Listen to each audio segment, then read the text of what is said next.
안녕하세요. 한류의 신과 해외 반응을 소개하는 한류클래스TV입니다. 오늘은 중국이 한복을 한푸라는 이름으로 자기들의 의상이라 우기는 요즘 그 주장을 종결하는 드라마를 소개하고 이 드라마를 극찬하는 워싱턴 포스트 기사와 이 드라마에 열광하는 중국 반응까지 살펴보겠습니다. 요즘 한국에서 전통 사극이 줄어드는 이유는 두 가지입니다. 한 가지는 대부분 전통 사극을 만드는 공중파 3사들이 재정난을 겪고 있어서 비교적 제작비가 많이 들어가는 사극을 피하고 현대 멜로에 치중하고 있습니다. 두 번째 이유는 SBS 조선구마사 사태 이후에 과도하게 우리나라 프로 불편러들이 중국풍 논란과 역사 왜곡 논란을 일으키고 있어 방송사들이 이런 논란을 피하기 위해 사극 제작이 위축되고 있습니다. 요즘 붉은색 옷이나 화려한 의상만 나오면 무조건 중국풍이라고 말하는 악플러들이나 정통 역사에서 조금만 벗어나 각색을 하면 무조건 역사 왜곡이다라고 주장하는 억가들이 많이 존재합니다. 드라마 다큐를 구분하지 못하고 사극만 나오면 우리나라 정사에 나오는 부분과 100% 일치해야 사극이 맞다고 주장하는 부류들이 너무 많습니다. 오죽하면 요즘 사극들은 가상의 나라, 가상의 시간대로 사극을 만들까요? 이건 이런 프로 불편러들과 억가를 피하기 위한 고민입니다. 예를 들어 외계 플러스인에 나오는 김태리의 의상이 붉은색이라는 이유로 중국풍이라고 영화도 보지 않고 억가하는 부류들이 생겼고, 화면에 나오는 의상들이 중국풍이라고 처음부터 우기는 억가들도 많이 봤습니다.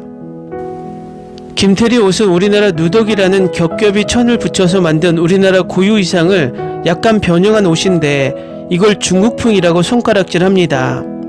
또 화는 또한 우리나라 고유 한복을 퓨전식으로 만든 것이 영상을 보면 확연한데도 무조건 중국풍이라는 딱지를 가져다 붙입니다. 그러면 과연 중국풍이 뭘까요? 그럼 지금 중국에서 만들고 있는 사극들의 의상이 다 중국 고유의 전통 의상들일까요? 중국에서 만든 70년대에서 90년대 사극을 보면 중국인들이 입고 있는 옷이 대부분 청나라풍의 변발에 여자들의 의상도 청나라풍입니다. 그리고 중국의 그 당시 현대극은 모두 인민복을 입고 촬영되었습니다. 그 이유는 그들이 이미 문화 대혁명을 거치며 과거 역사를 모두 부정하고 잊었기 때문입니다. 결국 그들이 지금 제작하고 있는 중국 판타지 사극이나 심지어 전통 사극의 의상들은 그들의 고유의 옷이 아닙니다. 그들이 지금 입고 드라마에서 자기들의 고유 옷이라고 말하고 있는 옷들은 그냥 우리나라 한복을 자기들식으로 만든 퓨전, 짬뽕, 중국 옷이라는 것입니다. 중국의 과거 어떤 사료에도 지금 중국인들이 입고 있는 옷과 비슷한 옷은 없습니다. 그럼 과연 중국인들이 왜 갑자기 화려한 판타지 옷을 자기들의 고유의 옷으로 만들어 버렸을까요?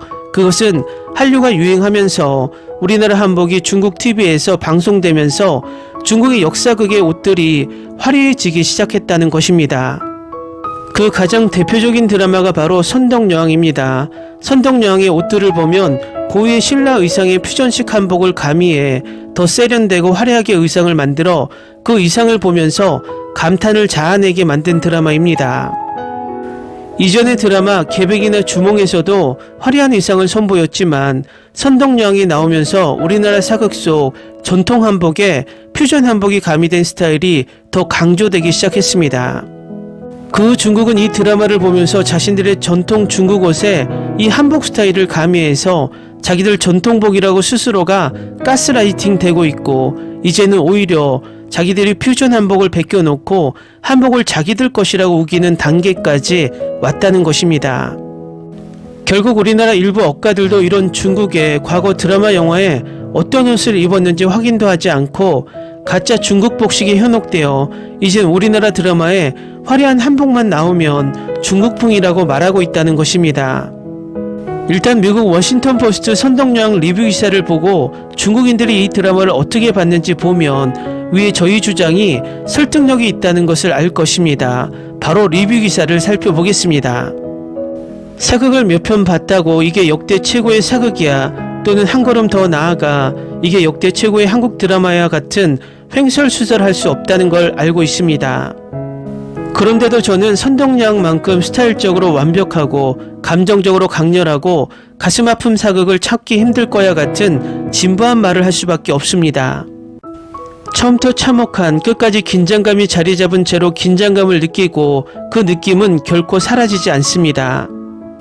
모든 캐릭터가 탐닉하는 정치적 책략, 멋있고 사악한 미실과 그녀의 무리에 맞선 청명공주, 그리고 나중에는 선덕여왕과 비단까지 모두 탁월하고 이 장대한 드라마가 화면에서 펼쳐지는 것을 보는 것은 즐거움입니다. 비단과 유신이 당신의 관심을 독점하는 매력적인 칼싸움 장면이 있습니다. 그리고 고현정은 너무나 훌륭합니다. 가치 있는 악당입니다. 아름답고 교활하지만 그녀의 방식은 위험이 있습니다. 드라마에서 다소 약한 부분은 선덕여왕 역의 이효원인데 그녀는 조금 더 잘해야 했습니다. 하지만 김남길과 다른 출연진은 평생 최고의 연기를 선보였습니다. 그리고 OST도 훌륭합니다. 이소정의 달을 가리운 해는 당신에게 소름을 돋게 할 것입니다. 62부작이라는 사실 때문에 여전히 주저하고 있다면 선덕여왕에 대한 모든 리뷰와 인터넷에 미친 듯한 헛소리를 믿고 평생 최고의 여행을 떠나세요. 끝나고 나면 선덕여왕을 잊지 못할 것입니다. 당신의 기억에 지울 수 없는 흔적을 남길 것입니다. 그리고 괴로움에 시달리는 어두운 반영웅 비담도 마찬가지입니다. 김남길을 위해서라도 꼭 시청해 보세요. 다음은 선덕여왕이 열광하는 중국 반응입니다. 나는 미실이 죽은 후에 드라마를 포기했다. 다 연기력에 따라 달라지는 것 같아요. 그렇게 연기하는 게 너무 멋있어. 이효원은 연기력도 좋고 분위기도 좋아요. 이것은 내가 지금까지 본 유일한 악당이 없는 유일한 영화와 TV 작품이다. 비단과 여왕의 사랑은 가슴 아프다. 내가 왕이라면 왕자를 버리고 당신과 함께 있을 것입니다. 처음에는 이 드라마가 그렇게 좋다고 생각하지 않았는데 5, 6년이 지나면서 여성의 성장을 그린 드라마가 너무 많아 이 드라마의 의도와 배우들의 완성도가 부각되는 것 같아. 생생한 캐릭터와 웅장한 레이아웃으로 연기가 좋습니다. 대장금보다 낫다. 연기력이 좋은 이효원도 고현정 앞에선 아직 조금 뒤떨어지지만 미실의 아우라는 관객 전체를 압도한다. 왕자 아래서는 무엇이 옳고 무엇이 그른가, 누가 의인이고 누가 배신자인가, 승자는 왕이고 패자는 도적이라고 말할 수밖에 없습니다. 내가 본 한국 드라마 중 최고, 분위기 있고 전략적이며 국가의 맥락에서 나라 사랑이 더욱 감동적입니다. 다른 한국 드라마처럼 조금은 뒤떨어져 있지 않습니다. 마침내 나는 비담의 고문 장면을 보고 싶지 않았기 때문에 마지막 사화를 끝까지 볼 수 없었다. 김남길은 왜 늘 이렇게 가슴 아픈 역할을 하는 걸까? 그런데 나쁜 남자를 보고 너무 충격을 받고 당황했어요. 결국 비담의 마지막 모습은 너무 멋있었지만 결과는 정말 비극적이어서 눈물이 터졌습니다. 대학 시절 룸메이트가 이 드라마에 푹 빠졌는데 결말이 너무 잔혹해서 한 달 동안 헤어나지 못하다가 생각해보니 비단 때문이라고 가슴 아프게 말했다. 나는 비극적인 캐릭터인 비담을 가장 안타깝게 여기고 성공한 캐릭터인 덕만에 가장 공감합니다. 덕만은 분명히 모든 것을 얻었지만 아무것도 남기지 않았습니다. 중국 TV 시리즈라면 덕만이 미실을 물리치고 해피엔딩이 될 수도 있지만 이 드라마를 통해 후속 진행 상황을 확인할 수 있습니다. 정치적 순환은 낡은 세력이 소멸되고 새로운 세력이 부상하는 듯 계속해서 반복되며 덕만은 그중 하나일 뿐입니다. 그녀의 삶은 비담의 삶과 다르지 않습니다. 수년에 걸쳐 총 3번을 봤습니다. 처음부터 비담을 사랑했고 두 번째로 미실을 사랑했고 세 번째로 덕만을 사랑하게 되었습니다. 여주인공의 연기력은 당시 저는 어리고 무식해서 제대로 평가하지 못했습니다. 사실 좋은 덕만은 미실보다 연기하기가 더 어려워서 별 5개를 줬습니다. 2024년에 시리즈를 다 봤는데 걸작 여왕의 아름다운 얼굴이 정말 좋아요. 장대하고 아름다운 스토리 정말 좋았어요. 이 드라마는 제가 10대 때 봤는데 어떻게 된 일인지 정말 재밌게 봤어요. 그래서 제가 가장 좋아하는 역사 드라마를 주몽과 대장금과 함께 다시 보기로 했어요. 아직도 비담이 가슴 아프네요.